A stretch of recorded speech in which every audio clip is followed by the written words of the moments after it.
Cole, Hey, Kevin, good seeing you. Chance. Pleasure meeting you. Yeah, good to meet you, Cole. So we're glad to be here today. We're over here at Huston's with Cole Reichert, and we kind of wanted to have something this week talking about things on the farm that you might need, things that people think about. And I had one yesterday. Lady had asked me about her and their family. They were kind of intrigued by the farm life. They're coming from a very city life. So these are a lot of questions that was natural for them to ask. How much do things cost, and what do they need, and how big, and all this kind of stuff. So we reached out to Cole, and he was nice enough to let us come see him at Hudson's and kind of talk about a few things. So starting off, we're standing here by John Deere's UTV side by side. And where I kind of position this, I thought about what are the two, three purchases that maybe one of your clients or somebody new to farm life or just bought a farm. What's the first three things that two or three items they may need to accomplish whatever tasks that they want with their property. So almost everybody we see at some point has some kind of side-by-side UTV. We were used to the old school golf carts and four-wheelers, and then we kind of got into this market, and it's really taken off. So, and we've got a cab unit here today with air condition and four-wheel drive, and it can go all the way down to the old standard work gator. Oh, wow. Up to basically a mini pickup truck anymore. So, right. There's a lot there to consider depending on what size your property is and what you plan on doing with it. So the sky's pretty well the limit with one of these. I mean, whether you want to have a spray tank in the back, spraying around fences, winches, attachments, there's all kinds. It's got a receiver. You can pull a trailer, pull a wagon, whatever you wish. So, well, it's just like me and that buddy of mine are in on cattle, and now they got those. I call it calf catcher. It's a big cage. You raise that winch up, you pull up over that calf, let it down over that calf. That way mama can't get you if you need to do some things with calf. So that's neat. Oh yeah. You see anybody deer hunting or duck hunting and they're going to want one of these. Oh, I mean, it's carrying around decoys or just getting to the tree stand in the morning. It's duck hunting, deer hunting, gardening, just working around the yard, or just pleasure. You can do anything with this thing. And so probably the biggest thing, like when I have somebody come in and ask they want a side-by-side, and I got to start, well, what are you going to do with it? Because what I'm looking for to recommend a machine is, do they need two-wheel drive or four-wheel drive? Sure. If they're on the farm, we're going to stick to probably four-wheel drive. Right. Power steer, believe it or not, that on any given gator, that's a $1,000 option. So if you say you don't need power steer, you can save $1,000 in just a manual steer machine.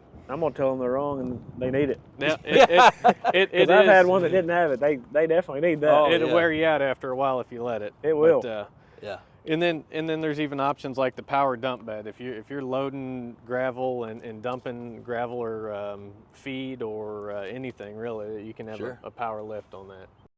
So if somebody's buying a farm, they're looking at tackling that expense, but then they're thinking about, well, what do I need to go along with that farm? So if they come to you and they're looking for something like this, what base price, kind of where are we at? And I know the options, the sky's the limit. So. Sure. Yeah. So let's just start with a four-wheel drive unit. I'd think an open station with a four-wheel drive, something just bare bones to get the job done. You can be expecting to pay somewhere that 16 to 18,000 is kind of where you start feeling out a fuel-injected four-wheel drive. Sure. Side by side. Yeah. You can take it all the way up to put all the attachments and the AC and heat on it, and have 35 to 40 wrapped up into them pretty quick too. Sure. Yeah. That's definitely not the majority of the market, but it is an option. It is there. Yep. Whether we're talking about the tractor, the skid steer, or the gator, I think when you're purchasing that first piece of equipment, if you're contemplating new or used, you got to ask yourself and say, how much risk am I willing to take on? Am I a good mechanic where I can save some money and get into a used piece, and as that issue arises, I can head that off and understand what to do with it? Sure. Are you somebody that just wants to be turnkey, and when you're out there, you want to be running it and enjoying it, and then maybe we need to have a new conversation with some warranty on it. There we go. That's a big piece of the service. Oh yeah. So, Cole, you mentioned tractor a few minutes ago. Yeah.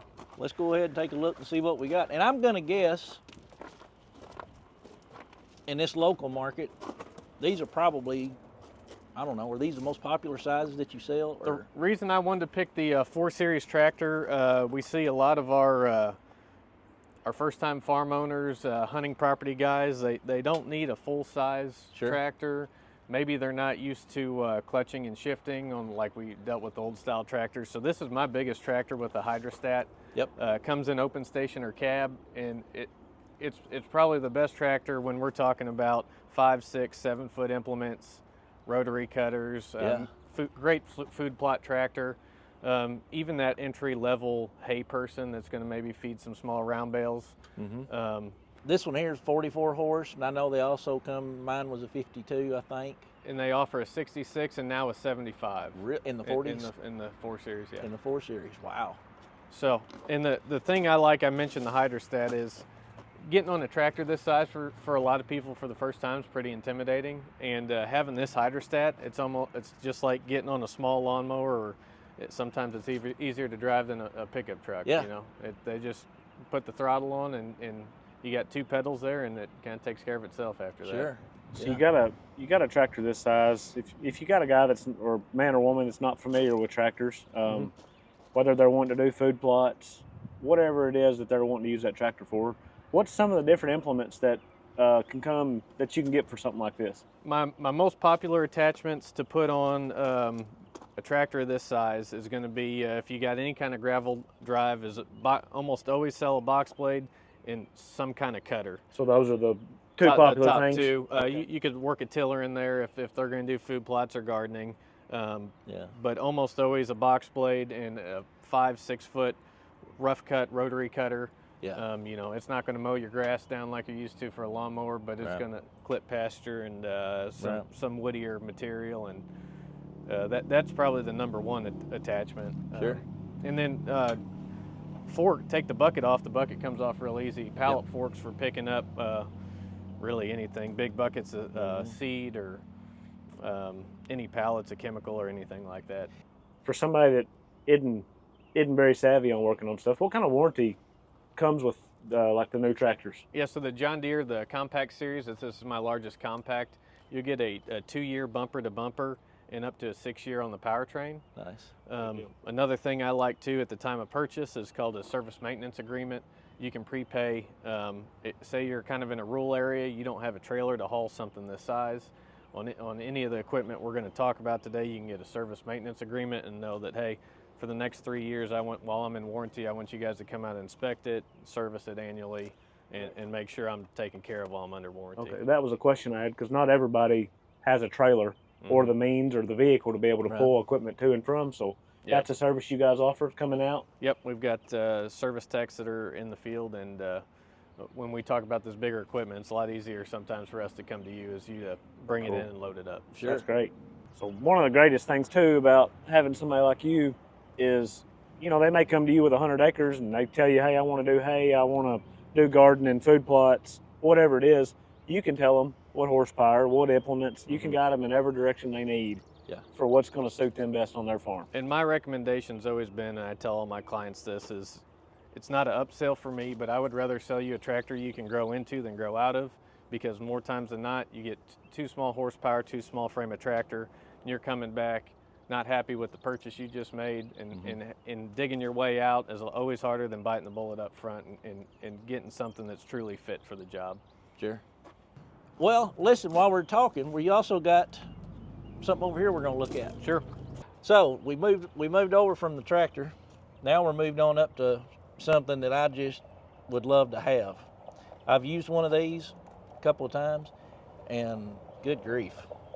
You talking about cleaning up a piece of property. So I wanted to bring this piece in because this is probably not for your first time farm buyer, but as you acquire properties and as you grow your farm and your portfolio, something that if you become in land management, land clearing, this is one of the most efficient machines on the market, and its market share has grown in the 8 years I've been here. It's one of our more popular pieces for somebody in land management. Sure.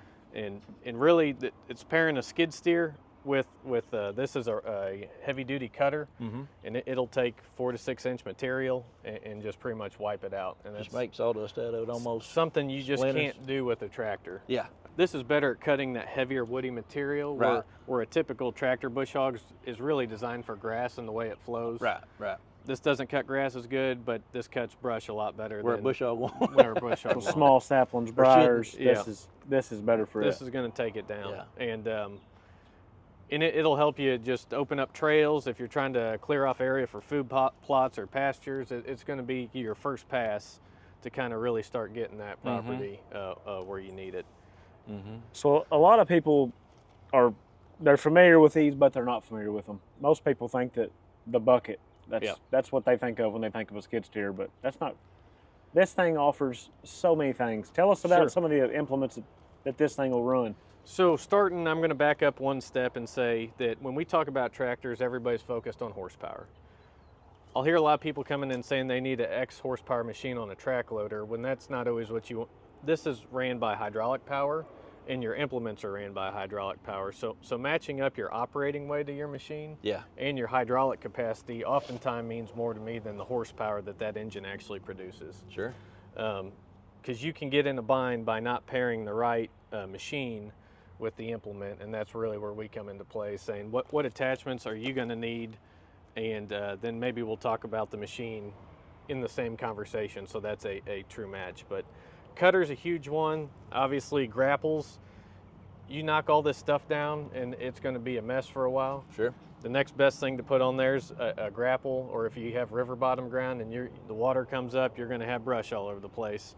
A grapple and tracks, and that's that's really going to help you Compaction knock makes out. a difference. Those are the bucket, grapple, and a cutter, and those are the three attachments for a farm that I see used the most. Okay, good deal. And something unique about this too that we do a lot of and see a lot of is the rental market's gotten really competitive as far as you used to be able to pick one of these up and just rent it for a few days and no big deal. Sure. But when it got tough to find these, the rental rates just got so elevated. And we've gotten to the point where if you're a farm or a business and you know, hey, I need to clear this up in 2 or 3 years, I just need it for a set amount of time, I don't need to own it. There's leasing on these, new or used, and then you know, hey, I'm dedicated to this for 2 or 3 years. I've got the option to buy it out after the lease, or I got the option to turn it in and walk away, and I've done what I need to do too. And I've sold several pieces of property as well as Kevin has. It's thick, it's growed up. Maybe they just didn't take care of it, or maybe they don't even live here to take care of it. You come in, knock it down with this, with the lease or rent, whatever, and then there's where your tractor can take care of the rest because you've got it. You've got all that where you can handle it a lot easier. Well, buddy, I think you have absolutely brought us something to the table today that we was wanting to find, wanting to have. So, thank you, man. I appreciate it. Appreciate it a lot. Glad you guys can make it. Jancy, you got anything? No, I just wanted to say thanks, and I drive by Hudson every day. Tell us a little bit about Hudson while we got you. Several locations for Hudson? Yeah, so around the southern area, we've got Indiana, Kentucky, and Tennessee. Nice. We've got 12 stores between those 3 states. Yep. And Western Kentucky's kind of where we're based out of and from, and we've all just grown from there. So Southern Illinois and your Western Kentucky needs are kind of all within 20 or 30 minutes at a Hudson store. Well, that's great. And y'all do. I mean, you can look behind us. It's not just this size. I mean, y'all handle about everything. It's a fun job. I always say it could be a lawnmower and a combine all in one day. So that's right. You got to stay on your toes a little bit. You do. Yeah. Well, that's inside. Y'all have got everything from yard work, chainsaws, steel equipment all on display, and anything you want to get the job done outside. I think you could probably cover them, couldn't you? That's right. Yep.